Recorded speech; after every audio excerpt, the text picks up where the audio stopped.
Most people think Seoul defines Korean food, but if you ask Koreans where real flavor lives, many will quietly point south to Jeonju. This is a city where recipes aren't reinvented, they're preserved, where markets hum late into the night, where traditional rooftops glow softly under lantern light, and food feels rooted in history rather than trend. Jeonju doesn't shout for attention. It doesn't chase modern hype. It simply feeds, slowly, carefully, and confidently. Tonight, we're exploring Jeonju after dark, from traditional markets and street food stalls to the cultural streets that made this city Korea's true food capital. If you enjoy discovering places beyond the obvious, hit like and subscribe. It's free, it helps the channel grow, and it lets me keep sharing cities like this, one street, one bowl, one night at a time.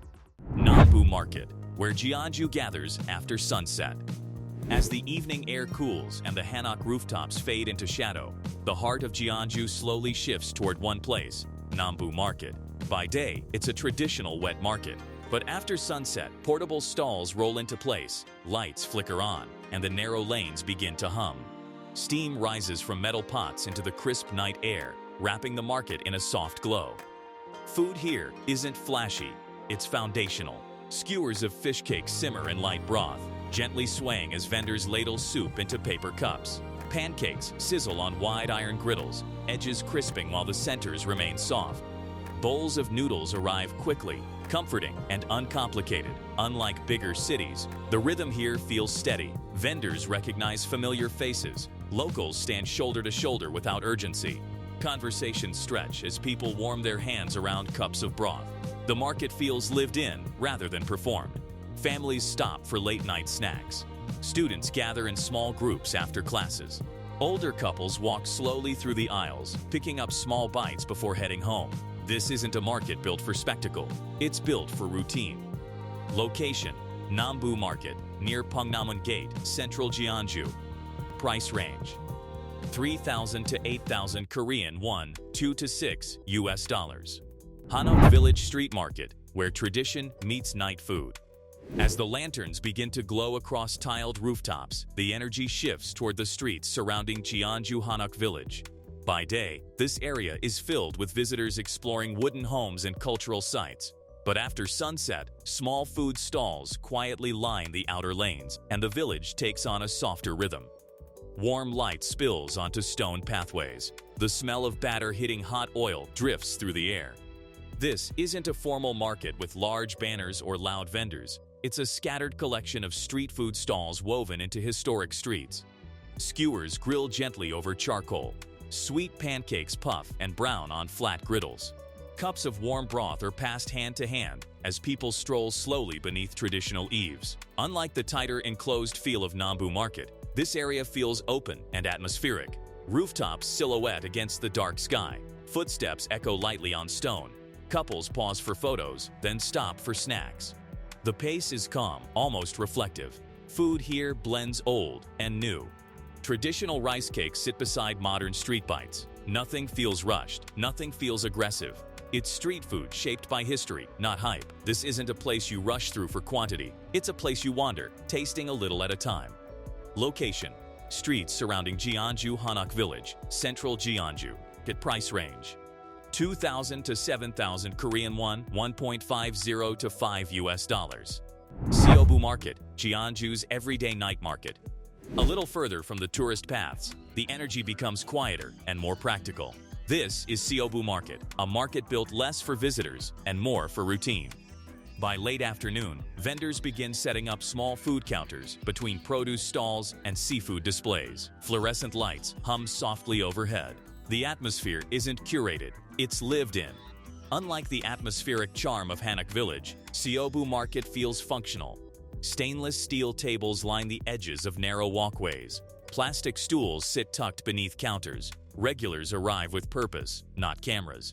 Food here leans hearty and direct. Bowls of noodles are ladled out quickly. Stews simmer steadily in wide metal pots. Fried snacks are stacked behind glass cases, waiting to be ordered. There's no performance, just repetition, perfected over time. Locals eat quickly, but not impatiently. Conversations happen in short bursts. Vendors greet customers by name. The rhythm feels steady and grounded, less romantic, more real. If Nambu Market is Jeonju's gathering place, Seoul Market is where daily life unfolds. This isn't a market you wander aimlessly. It's one you sit in, eat quietly, and observe. Location: Seoul Market, Western Jeonju. Price range: 3,000 to 10,000 Korean won, 2 to 8 US dollar. Makgeolli Alley, where Jeonju drinks after dark. As the markets begin to thin and the night deepens, Jeonju shifts again, this time toward long tables and shared bottles in Jeonju Makgeolli Alley. Makgeolli, Korea's traditional rice wine, has long been part of daily life here. But in Jeonju, it feels preserved rather than commercialized. Small restaurants line the alley, each one offering large metal bowls of milky white Makgeolli poured generously into shallow cups. What makes this area unique isn't just the drink, it's the food that comes with it. Instead of ordering individual dishes, tables quickly fill with small plates: savory pancakes, braised fish, stir-fried vegetables, stews, and seasonal side dishes. The more you order, the more arrives. It's communal, abundant, and meant to be shared. The atmosphere is relaxed, but lively. Laughter carries through open doors. Conversations grow animated. Steam rises from pots as bottles are refilled without ceremony. Nothing feels rushed. Nights stretch long here. Unlike the structured feel of the markets, Makgeolli Alley is loose and social. It's where routine ends and stories begin. This isn't nightlife built around music or spectacle. It's built around tables.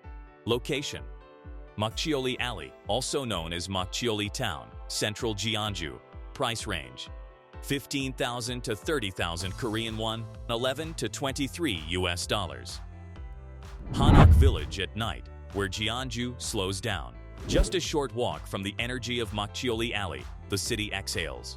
Within Jeonju Hanok Village, the noise fades. Lanterns glow softly against wooden beams. Traditional rooftops curve gently against the night sky. By day, this village draws visitors dressed in hanbok, cameras in hand. But after sunset, it feels different. Streets empty gradually. Footsteps echo lightly against stone paths. Tea houses remain open, offering quiet spaces to sit and reflect. This is where Jeonju's identity becomes clear. The city doesn't separate food from culture. Markets sit steps away from centuries-old architecture. Modern conversations unfold beneath traditional eaves. Nothing here feels staged. Nothing feels hurried. Jeonju doesn't try to reinvent Korea. It protects what already exists. Location: Jeonju Hanok Village, Central Jeonju. Cost: free to explore. Tea houses typically cost 5,000 to 10,000 Korean won, 4 to 8 US dollar. Jeonju doesn't compete with bigger cities. It doesn't try to outshine Seoul or reinvent tradition. Instead, it does something quieter and, maybe, more important. In its markets, in its Makgeolli alleyways, in the slow rhythm of Hanok rooftops after dark, Jeonju protects the flavors and traditions that shaped Korean cuisine long before it became global. Nothing here feels exaggerated. Nothing feels rushed. Food is served the way it has been for generations. Drinks are poured generously. Streets stay open late, not for spectacle, but for routine. Jeonju doesn't shout to be heard, it simply continues. If you're looking for the roots of Korean food, not just the trends, this is where they still live. If you enjoyed exploring Jeonju after dark, hit like and subscribe. It's free, it helps the channel grow, and it lets me keep sharing cities like this, one market, one street, one night at a time. And tell me in the comments, would you start at the market or at the Makgeolli table?